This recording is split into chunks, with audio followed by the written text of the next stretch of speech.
সম্মানিত ভিউয়ার্স, আজকের রেসিপি হবে খিচুড়ি, সাথে মুগ ডাল, মসুর ডাল, বুটের ডাল সবগুলো একসাথে মিক্স করে নিয়েছি আমরা খিচুড়ি তৈরি করার জন্য। আপনার সাথে বেগুনের চা খাবো। এটা একটা ইন্টারেস্টিং খাবার। সাথে পেঁয়াজগুলো আমরা আগে কেটে রেখেছি, সবজিগুলো পাতিলে ঢেলে দিয়েছি, তেলে দিয়ে আমরা ভেজে নিচ্ছি। সাথে মুরগি চকচকাট একেবারে সুস্বাদু। আমরা সবগুলো একসাথে মিক্স করে দেব।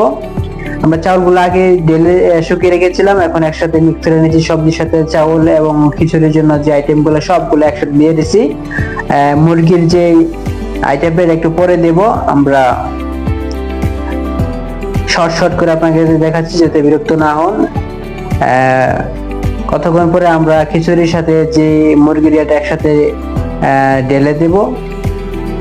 আপনারা দেখতে পাচ্ছেন যে ঢেলে দেওয়া হয়েছে, এখন একসাথে মিক্স করে নিচ্ছি।